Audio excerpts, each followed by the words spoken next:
Hello and welcome to Catholic School Leaders. I'm really excited to be joined by my very special guest, John Madsen, who is the minimal mom. And she reaches probably 1 million moms a month, teaching them how to declutter their spaces, their homes. And I asked her to come on today to speak to us as Catholic school leaders, as parents, as principals, teachers, to talk about our spaces in our classrooms and our schools and leading with faith and purpose and helping us with those spaces. And so I'm really excited to have you here today, Dawn. Thank you so much for coming. Yeah, thank you, Barb. I'm really excited to visit with you today. So today we're going to explore about how decluttering can enrich not just our classrooms and our office spaces, but also really it spills into our emotional and spiritual lives. And we're going to be talking a little bit about the role of faith, the influence of Dawn's upbringing, how her family has lived out their Christian values, and I'm really excited to get into this conversation. So Dawn, Catholic school leaders, principals, teachers, parents often feel overwhelmed by clutter, like everyone in America or everywhere in the Yeah. world, right? In our classrooms, in our offices, and even at home. So how can we, by simplifying our physical spaces, impact the learning that's going Yeah. on and really the emotional and social aspects for both adults and children? Yeah. Well, I mean, right off the bat, I think it's very important to recognize that clutter is very stressful. Clutter is stressful to our brains, our bodies. We know the research now that clutter causes us to release stress hormones. And actually, women are more susceptible to this than men. And I think often it's because a lot of times the clutter is more the responsibility of the woman than the men. So I'm not Yeah. excluding men from the stress of clutter, but you may recognize that as a woman that you might be even more sensitive to it.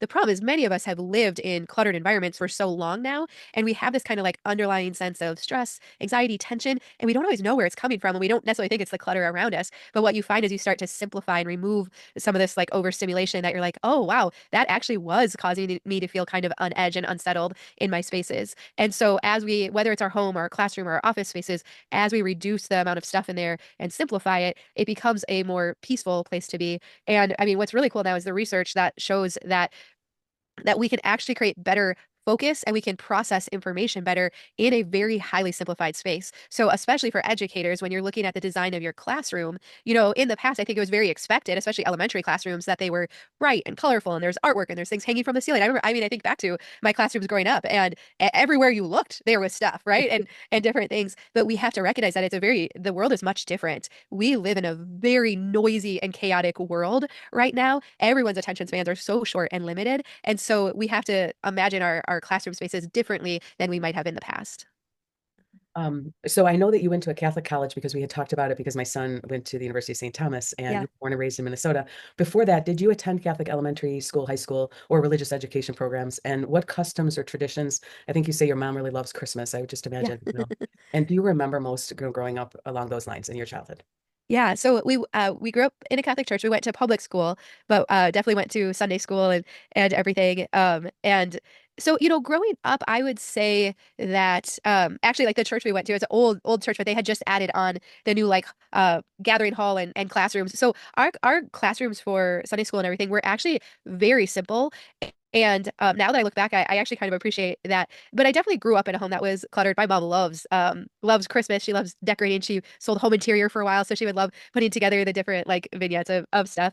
And my parents worked so hard. They both worked full time and we farmed. And so we just had a messy house growing up. It just kind of was what it was because everyone was so busy. And so yeah, so I definitely think looking back, it I didn't even give much thought to Yeah. any of it. Yeah. How do you recommend getting started, especially in spaces where so many people are sharing responsibility for the stuff? Yeah, that's hard when they're shared spaces. So I think it's definitely, if you're willing to take charge in some of these areas, it's asking the others around you, would it be okay? Or like I'm developing a value for more simplifying spaces, and I'm learning more about the connection between stress and clutter. I'm recognizing there's some stuff that has crept into here that we're not necessarily using, and so maybe it doesn't need to be in here. Would it be okay with you if I worked on this area and this area? And generally, what the best approach then is to simplify the space. So pull out stuff that is not being used right now, put it in a box, and then let others say, okay, this is stuff that I'm thinking either whether you want to donate it or just store it elsewhere. This is stuff I'm thinking doesn't need to be in this space anymore. Do you all want to look through it before I take the next step with it? Let them know what that next step would be. But generally someone has to step up and take charge for it. And so if you're feeling like, wow, this space would feel so much better if it were a little more simplified, probably others are feeling the same way too. They just don't actually know what that next step might be. I love that. And people can be very territorial, but also I think it's very non-threatening the way that you're talking about approaching it. And also kind of having this time will tell bin, time will tell. You can do that even in offices where let's Yeah. put it here for 6 months or a year. And you can even do that in classrooms. You can say, okay, this whole, all of these certain materials or books or whatever, I don't remember really, am I using them? Am I not? I need Hmm. to really, and then can I put them in this box? And then at the end of the year, if I haven't looked for them, wanted them, needed them, then I can Yeah. just move them along to somebody else, Yeah. setting priorities. Involving also students and creating systems. Mhm. What do you think about those maintaining things in that way? Yeah, so I think sometimes we feel like it's hard to involve students when our classroom has become kind of a cluttered, overwhelming space. It's similar like at home, like when our house is really messy, sometimes it's harder to ask the kids to help because we're like, it's just easier if I do it myself or it's quicker but ultimately we do have this idea that it is their space too, right? It is the student's classroom too. And so I would look at it at a classroom or even an office through the lens of, okay, this is a very like high use area. Like this whole room gets used so much. And so it's actually very important that we only have the things in here that we are using for this current season. So I'm going to have the current books and the current stuff for art projects and manipulatives, but this can't also be a storage space for all the other stuff that, well, maybe someday we'll get to it. Yeah, Or I don't know, I hear a lot like I inherited this stuff from another teacher or yeah, it was absolutely. just in here when I moved in here. So if we can make a mindset shift that like this is a really active space and so therefore I can only have the stuff in here that we are using right now. And if we would be willing to be brave enough to pare it down to those things, I think you're going to find that it's a lot easier to involve your students then when whether we're cleaning up or creating some solutions for rotating things out or when they have free time, what they're using and how it gets put back away again.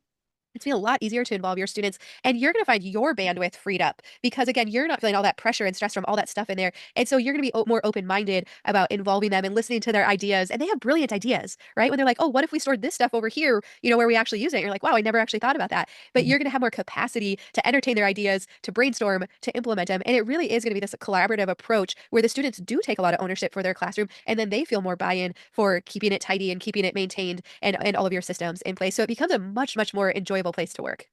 And you were talking before about being able to think clearer, being able to do better work in an office that isn't, cluttered and to be able to teach in classrooms now, because whether we know it or not or are aware of it or not, it is very fatiguing to be surrounded Yeah. by a lot of things, Mhm. overstimulation, a lot of things on the floor, things like that, that Yeah. really there's a biological component to that. Yeah. Yeah. Well, and especially now that, we're experiencing so much neurodiversity too in our classrooms. And so especially children with ADHD, ADD, ODD, any of the Ds, they get overstimulated so easily. And so it is such a kindness to them and their precious brains if we can create a very highly simplified environment. And I know, Barb, you talked a little bit about kind of like Montessori approaches and whatnot. And there's a lot to that. Kids, especially young children, they're brilliant. They have these incredibly creative minds. And so our job is to create a space where they can use that and to be creative. But again, it's not through having brightly colored things on the walls and having all of these, activities for them to do. It's actually just giving them clear, open space where they can enter into imaginative play and use their creativity. So it's very counterintuitive. So many things are sold to us. I mean, I know when you get like the catalogs and the different sites that you go to buy stuff for your classrooms, I mean, there is so much stuff that we can fill our classrooms with. So instead to take this opposite approach and say, no, actually, we're going to work on removing as much as possible. It is countercultural, counterintuitive, but as you get into it, it feels so natural and so right. And what do you think about adding in music, like classical music or, some of these, or beauty? Like, because I Yeah. mean, we also learn through our senses, obviously, but also like having maybe, artwork or things like that that Yeah. are present in environments that speak. I mean, children, they don't think abstractly, before Yeah. they're 8, for example, let's say. So for them to look at abstract art, it's just like, what am I looking at? They want to Sure. look at something concrete. They want to uh, Yeah. look at a scene. They want to look at something Yes. that's real and Mhm. I do kind of think often we could have things at a very high height, and you have like here's all the rules around pronunciation or whatever, and I'm going to put Sure. the chart really up high, and no one's looking up there. No. They're Yeah. they're not reading it or looking, so it's just like, Yeah. and so at the eyes, or maybe it's not even necessary, that the Yeah, whatever. I would challenge if it's even necessary. Even if we feel like, oh, well, we should have a world map. Well, what if we just pulled out the world map when we're actually using it, Right. or when we're doing a certain study, then we pull these things out because we also know how quickly it just becomes background noise, right? And we're not processing it. But no, having music, classical music. I mean, there's a reason too when you go to a dentist office, usually there's just scenery photos because it helps relax us, especially photos of water too. We're learning, and so yes, I think having this mindset of simpler things now. Yes, we love to display our students' artwork, but we want to contain it. So if you have a bulletin board in your room and maybe you want to display some of the recent projects they've been doing, we want to stick with inside the container. So even our brains don't love when things are like hanging outside of it or go off of it. And so even thinking about how can we contain the things that we're displaying. And yes, maybe things don't have to be out all year. We can just put them up for a little bit while we're using them. We can display the projects or what we're currently doing. And then after a week, we can just take it down. And then maybe we leave the billboard blank for a little while again and give our brains a break and just a place where they can rest and don't have to always be processing more visual information. But again, it's such a different world that we live in now. And so that's why I think this is a new mindset to really prioritize blank space, open space, creating an environment that has very, very low stimulation. And do you think as an educator, it's important to mention to the students, explain all of this because they might not be aware of what's, so they can come along and also have an understanding and buy in, like you had mentioned in the office spaces of, or in classrooms where, someone else might be thinking the same thing. So if I'm not using it or I'm feeling there's so much stuff around, can I bring it up at a staff meeting like, oh, this, the lounge or whatever is just so full of, can we clear it out? Can we, but getting that understanding from others. And when you think Yeah. about as we look at parents as the primary educators of the children Mhm. and educators as the secondary, educators as the secondary educators, but we're here to assist parents. Yeah. Like you said, I grew up in a cluttered house. Well, so is everyone. There are so many Oh yeah. kids growing up in cluttered homes. So then they come into the classroom. If it's cluttered again, it's like, oh, but if they can come in and take a deep breath Yes. and say like, whoa, I can learn here. Yes. I'm here to learn, and it's very comforting to them. Again, it's It kind of is. their brains, right? And but Yes. also explaining to them to help give them the tools to be able to then go home and even help their spaces beyond this Oh, class, I think that's their brilliant. lockers. Yes. Yeah, no, I think helping kids to understand this, what a valuable life lesson. And then if they decide maybe in their own bedrooms at home that, they want to implement some of it, and like you said, like having a safe place to come to their classroom, it really does create a sense of safety. So, like I said, clutter is very like unsettling to us, and it does feel unsafe, especially things on the floor. If you can keep things up off the floor as much as possible, and so letting kids experience that, yeah, a room they can just walk into and just like fully exhale and let their guard down, like what a beautiful gift that you're giving to them. Yeah, I've said before that, there were no cavemen in calculus class, right? I mean, our brains are not even designed for learning. They are designed to keep our body alive. So Yeah, if we don't feel loved in a healthy way, safe, we're not going to learn a thing and we're not going to yeah, function well. So yeah, we have to provide when we think about safe environments, it also includes this idea of what the brain is processing through our environment and yeah, beyond just the safety that we are all aware of that, with individuals and things. It's also what are we stepping into that yeah, what visually. yeah. So Catholic teaching encourages us to live also a spirit of poverty, right? It's not Mhm. necessarily material poverty, um, because there are a lot of people who are very poor or very rich, but they're very poor in spirit, right? Or they're Yeah, very poor and are poor in other ways. So they can have a lot yeah, of things, but be very poor. So, but the idea of this spirit of poverty, not necessarily having to get rid of, sell everything, get rid of everything, but to be detached from the possessions, right? yeah. So that you can Mhm. focus on God, so you can focus on serving others. How do you see that principle tied to decluttering? And then anything else you want to mention before I mentioned this point as far as the classrooms and the you know, a Yeah. mental load with Yeah. class environments?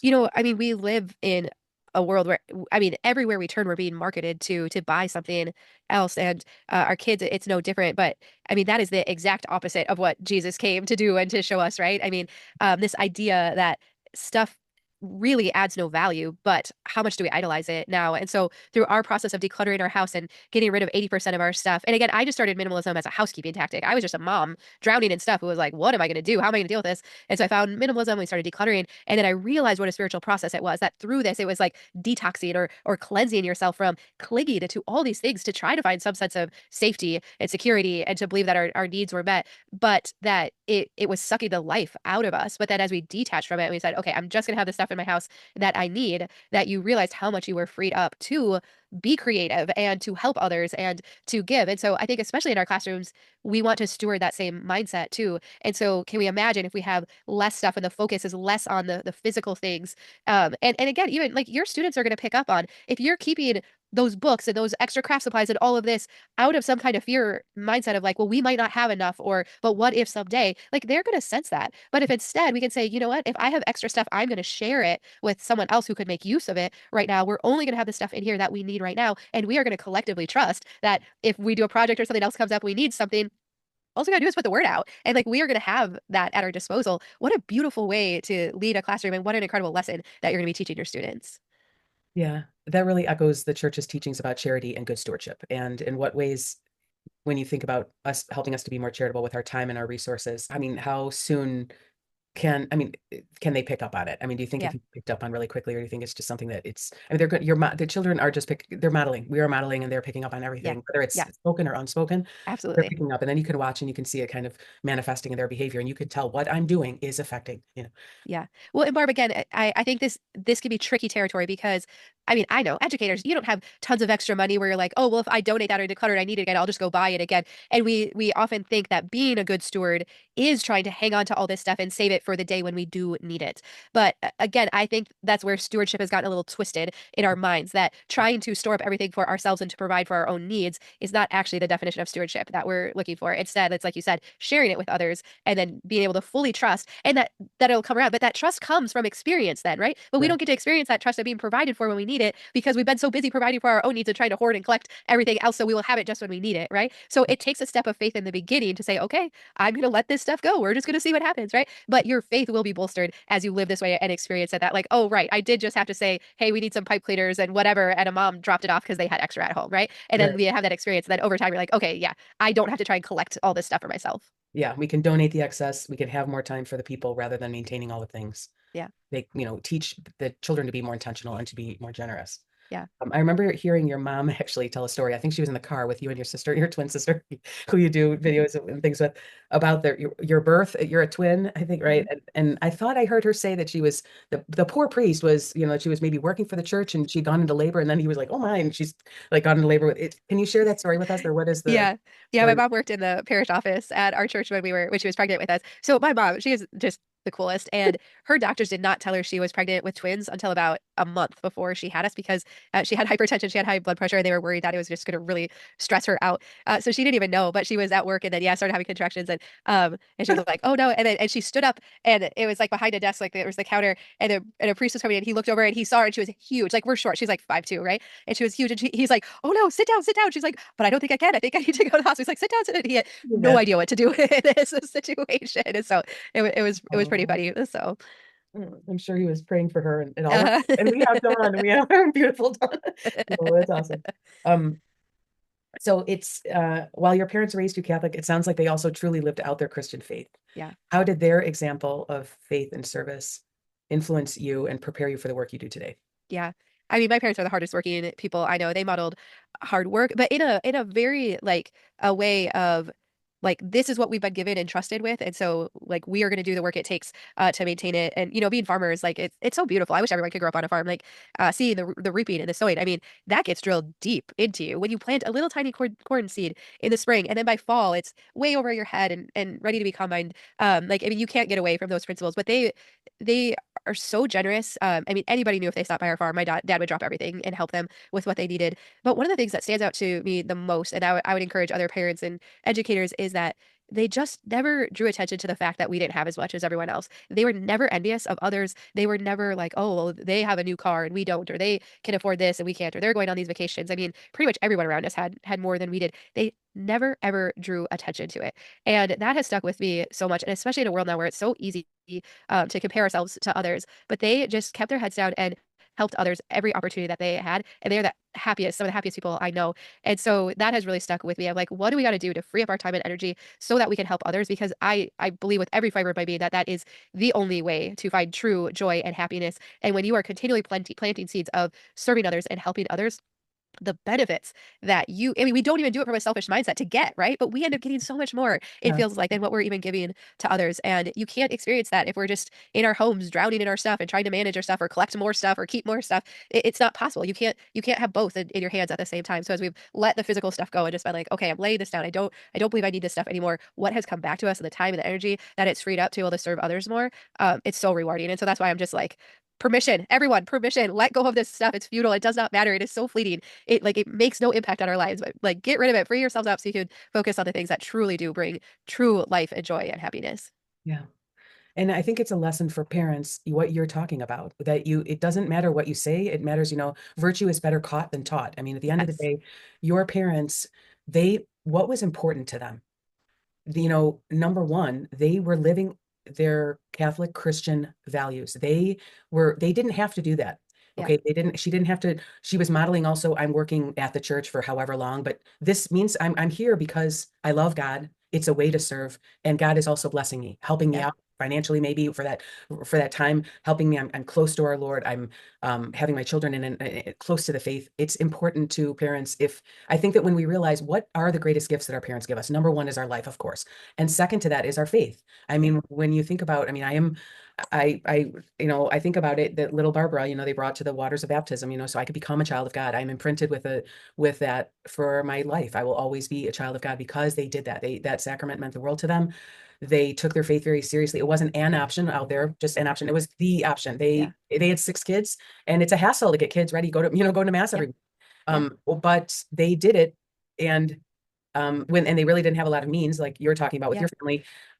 And so I can just imagine them in the pews now as an adult looking back, how hard they must have been praying to Yeah. make ends meet, or to make, Yeah.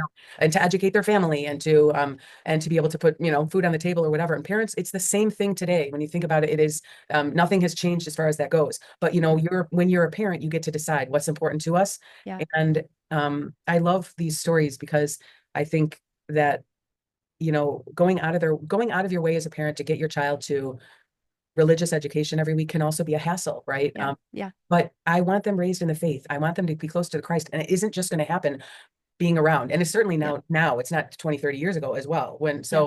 Um, Yeah.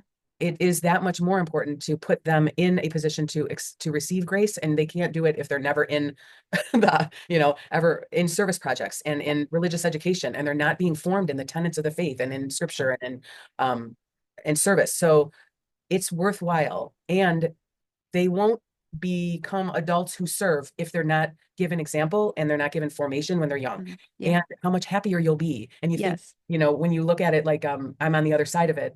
And now my kids are out of college, and they're good, hardworking professionals, and they, live their faith. And I'm just so, so grateful. It's like the dream came true, right? Yeah. And that's what you want for Yeah. your family. But it's really hard work when you're a young parent and you're trying to form your children. But that time that you take to do that is going to be so important down the line when you don't even realize. Yes. And instead of saying, you know what, I'm not going to make time for this, make the time for that. Get Yeah. the kids to, you Yeah. know, and I see that your parents have done that, and look at how Yeah. much it's paid off in their family when they're on the other side of it. Yeah. And I just think that's such an incredible witness, Yeah. really. I mean, Yeah. Oh yeah. I'm um, so grateful to my parents. Absolutely. amazing, Yeah. and even though we all have our, there's, we're just, mere mortals muddling through, but sometimes, right? They've been able to pass on the seeds that they planted, like you said, that little tiny seed is bearing fruit in your Yeah. life. And your mom must just be so grateful for that, because she sees you doing such good work and helping so Yeah. many people. And they Yeah. must be like, oh, we're so happy, Yeah. because everybody makes their own choices. We all have Oh our, yeah. so you just hope that what you're instilling in your kids, they're going to grow Yeah. up, they're still going to, it would be such a tragedy if they didn't love Christ. When you love Christ so much and you want to bring them closer, and then they grow up and they just like, no, thanks. It's Sure. like, Yeah.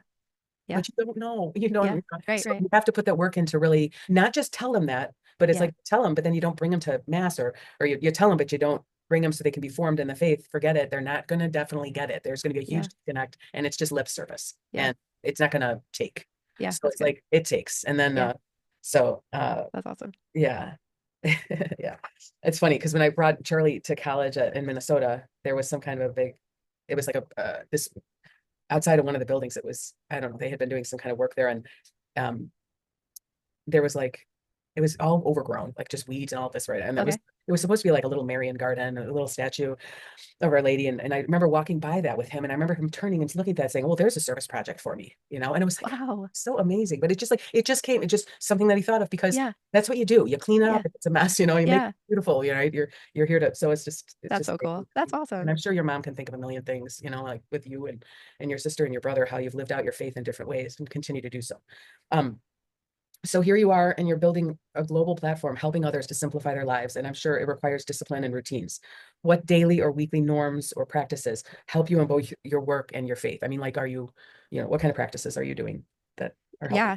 Barb, I think the main thing I did that had helped all the systems fall into place was getting our spaces highly simplified. So if anyone listening, if you've been struggling with getting routines and habits in place, usually it just means that there's too much inventory, there's too much stuff clogging up your systems. It's very hard to get these new habits in place when we're just trying to when we're still overwhelmed by so much stuff. So decluttering, simplifying, letting go of the stuff that we weren't currently using has made all the difference. But otherwise, I mean, my main tactic is to just make sure each day that I'm doing the most important things first. And so I'm like you. I have a never-ending to-do list. We have 4 kids, ages 10 through 15 right now. It's just a very busy season of life, and so I'm making sure that every day I'm picking out the 1, 2, 3 most important things that have to get done, and then the other stuff. A lot of days it falls, but it's intentionally falling because I know at least each day I'm getting the most important things done. But I feel like that's easier to focus on. It's easier to do because I'm in a simplified environment now. So I just feel like I have my brain's a little less foggy, a little less chaotic, and I can focus on these things and prioritize them. So really, I would encourage you, if you've just been feeling overwhelmed, stressed, always behind,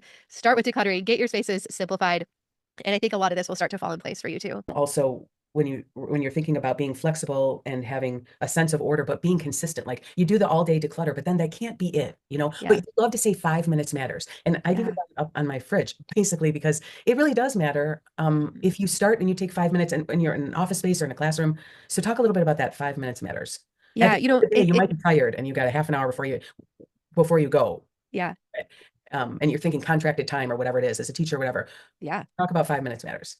It's kind of easy to have this like all or nothing mindset of like, oh, well, if you could see my classroom right now, 5 minutes isn't going to make a difference. I need a full weekend, or I need to come in after hours, or I need to use my one free hour, to do this. But when we have small pockets of concentrated time, like you're saying, 5 minutes, we can actually get a lot done.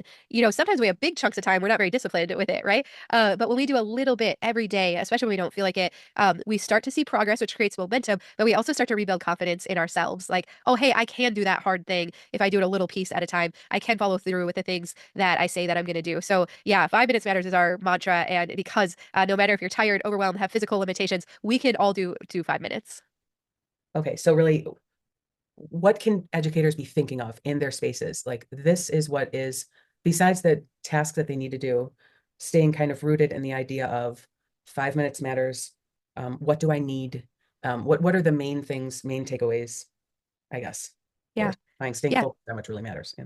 Yeah, so I think if you can look at your classroom with fresh eyes and say, I only want to have items in here that are serving me for this current season, for this current semester that we're in, and you begin to remove the extra stuff around that, and then I feel like then keeping on track with your tasks and the projects that you want to do are going to become much easier, and it's going to be easier to break those down and to focus on them throughout the year because you're not going to be feeling so overwhelmed by all of the stuff around you. Okay, good. So before we sign off, where can listeners find you and connect with your work? So I spend most of my time on YouTube. So if you search the Minimal Mom on YouTube, we have over 900 videos to help you declutter. Now, I haven't done a lot of stuff specifically for teachers in classrooms, but the principles are all the same. So I think you'll find inspiration from the videos that I have on there. Yes, for sure. There's definitely crossover, and a lot of times it's kind of a home. It's a second home. Absolutely. For Yeah. sure, your classroom is your second Yeah. home. Thank you so much, Dawn, for being here today. You're so wonderful, and I'm so grateful that you're here today and that you've been able to share with everyone. I know everyone's going to get a lot out of this, and then they can also plug into you and watch more and learn more. So let's keep simplifying and staying focused on what truly matters, which Yeah. is learning a faith, virtue, service, and striving to create calm, focused, and faith-filled environments. So Yeah. thanks so That's much. awesome. Thank you, Barb.